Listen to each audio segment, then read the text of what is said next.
Hola, mi nombre es Agustín del taller de los dos relojes. Hoy día vamos a estar hablando un poquito sobre tópicos relacionados a la álgebra booleana. Vamos a estar viendo proposiciones. Entonces vamos a partir. ¿Qué es una proposición? Una proposición es un objeto que puede tener un valor de verdad. Es decir, ¿es verdadero o es falso? Como por ejemplo, X persona se llama Antonio o 3 es mayor que 5. No dije que tenía que ser verdadero, dije que podía tener un valor de verdad, verdadero o falso. Y en esa línea, por ejemplo, la pregunta ¿cómo estás? No es una proposición lógica, ya que no necesariamente tiene un valor que es verdadero o falso. Bien, además de las proposiciones, nosotros tenemos otras cosas. Tenemos los conectivos lógicos. Los conectivos lógicos nos permiten encontrar un valor de verdad que relaciona dos proposiciones lógicas. Como por ejemplo, soy rubio y alto. Bueno, te puedo adelantar que no soy rubio y tampoco soy muy alto. Pero en ese caso vemos que la relación entre ellas dos, es decir, utilizar el y que utilizamos en nuestro lenguaje común, crea una relación entre estas dos proposiciones. Ahora bien, algo interesante podría ser que soy bajo y rubio, ¿ya? Entonces eso conecta dos proposiciones lógicas, una de ellas es falsa, lo cual hace que toda nuestra frase sea falsa. Distinto hubiera sido, por ejemplo, que hubiera dicho soy bajo o rubio. En ese caso, sabiendo que yo soy bajo, nos vamos a encontrar con la idea de una proposición que es completamente verdadera. Bien, además nosotros podemos armar cosas que son más complejas con otros conectivos lógicos, como por ejemplo la implicancia. La implicancia es falsa solo cuando nuestra hipótesis nos lleva a concluir algo que es falso. Y también tenemos la doble implicancia, también llamada equivalencia, el famoso sí y solo sí, que relaciona dos proposiciones y nos dice que el valor de una primera tiene que ser exactamente el mismo que la segunda. Y por eso mismo nosotros vamos a seguir trabajando con esa idea de aquí en adelante. Nosotros vamos a tener una serie de proposiciones lógicas con un montón de conectivos lógicos y utilizando la equivalencia vamos a decir esta misma tiene el mismo valor de verdad que esta otra. Y ya continuando en la línea vamos a ver que existen las tautologías y las contradicciones. Vamos a tener un poco más de interés en las tautologías, pero por mencionarlas, las contradicciones son proposiciones o conjuntos de proposiciones mezclados un poco con estos conectivos que nos llevan a concluir algo que es siempre falso.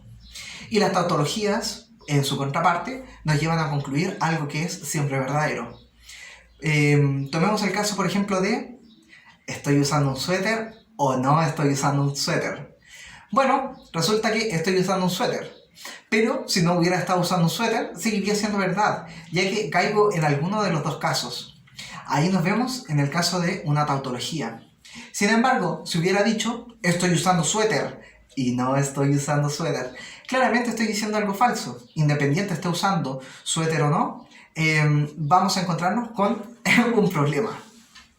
Y bien, ¿por qué le damos tanta importancia a las tautologías?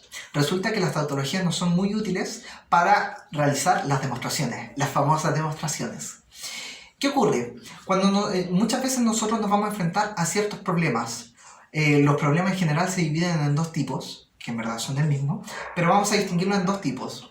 Los casos en los que tenemos que decir que una proposición con una serie de mezcla de cosas que relacionan proposiciones, ya, digamos, eso tiene el mismo valor de verdad que esta otra. Ya, vamos a tener que transformar esto en esto otro. Bien, ese es un tipo de problema al que nos podemos enfrentar, o bien podemos tener otro problema. Puede ser, por ejemplo, demuestre que cierta cosa llena de proposiciones y mezclada de conectivos es una tautología, o bien es una contradicción. Pero es más probable que aparezca una tautología. En ese caso vamos a tener distintas técnicas. Nosotros vamos a distinguir, por ejemplo, 4 técnicas en lo que respecta a la álgebra booleana. Sin embargo, pese a que una es una técnica válida, no la vamos a trabajar tanto, porque no nos permite utilizar esto de acá. Bien, esas son las tablas de verdad, el método exploratorio, el método simbólico y la demostración por contradicción. Y las que se quedan afuera son las tablas de verdad. Te pueden ser útiles a ti para verificar las tautologías, sin embargo es un método al que no debes acudir al momento de un control, ¿ya? Porque se trata en el fondo de revisar todas las posibles combinaciones para todas tus proposiciones y verificar que se cumplan todas las propiedades que te están pidiendo. Y en el fondo se trata de un método que es exhaustivo y no nos permite trabajar con lo que es realmente importante dentro de la álgebra booleana. Por eso nos vamos a abocar a las últimas tres. Y de esas últimas tres vamos a estar trabajando solo con las dos primeras. Vamos a estar trabajando con el método simbólico y con el método exploratorio. Ojo, con trabajarlas ahora me refiero solamente en el video. Bien, ¿de qué se trata el método simbólico? Vamos a partir con el simbólico. El método simbólico se trata de, usando tautologías que son conocidas, transformar una proposición en otra. Así que vemos de forma inmediata varias cosas. 1. Las tautologías a las que nos vamos a referir son las que aparecen en el apunte. Número 2. Si vas a utilizar el método exploratorio, debes saber el nombre de las tautologías que estás utilizando. No puedes hacer aparecer algo de la manga y decir como, claro, esta es una tautología. Probablemente vas a tener que demostrarlas, pero si están en el curso y si están en el apunte, probablemente ya están demostradas. Así que debes saberte los nombres. Y una vez que nos acercamos al problema, ¿debería utilizar método simbólico? Y la respuesta es que si te enfrentas, por ejemplo, al problema en que tienes una serie de proposiciones con un montón de relaciones entre ellas y quieres ver que dicha proposición tiene exactamente el mismo valor de verdad que esta otra, por ejemplo, conectados a través de una equivalencia, probablemente el método que más te interese sea el método simbólico. Y lo que vamos a hacer es, utilizando las tautologías que ya conocemos, vamos a tomar esta serie de cosas y vamos a ir moviéndolas utilizando nuestras tautologías y aplicando equivalencias todo el rato. Voy a transformar una pequeña cosita, pongo la equivalencia, explico qué tautología estoy utilizando y transformo en esta otra. Y así hago todo hasta que llego a la que quería demostrar. Ese es un primer método. Y el segundo método es el método exploratorio, que se parece bastante a los casos de la tabla de verdad. Sin embargo, si te recuerdas, la tabla de verdad buscaba exhaustivamente todas las posibilidades que nosotros tuviésemos para las proposiciones. Sin embargo, el método exploratorio lo que hace es acotar, en el fondo, los casos que tenemos que estudiar. En ese sentido, si te piden demostrar una tautología, y resulta que tienes una implicancia, una gran implicancia que relaciona dos grandes cosas, lo más probable es que te sea útil utilizar el método exploratorio. Entonces, ¿por qué resulta tan interesante utilizar el método exploratorio en el caso de la implicancia? Resulta que tenemos un particular interés en eso, porque la implicancia, si bien te recuerdas, es solo falsa cuando tu hipótesis es verdadera y eso te lleva a concluir algo que es falso. Es decir, la implicancia es solo falsa cuando verdadero implica falso. Entonces, ¿qué ocurre si nosotros decimos, bueno, exploremos, veamos qué valores, qué valor para mis proposiciones puedo tener, bla, bla, bla, bla, bla? Vamos a partir en el lado de la hipótesis. ¿Qué pasa si digo que mi hipótesis es falsa? Si mi hipótesis es falsa, puedo concluir cualquier cosa, no hay problema. Si tu hipótesis es falsa, no importa si tu tesis es verdadera o falsa. Todo va a ser verdadero. Así que, si tienes una implicancia y quieres utilizar el método exploratorio, vamos a decir que supondremos que nuestra hipótesis no es falsa. Porque si es falsa, queda inmediatamente demostrado que tenemos algo verdadero.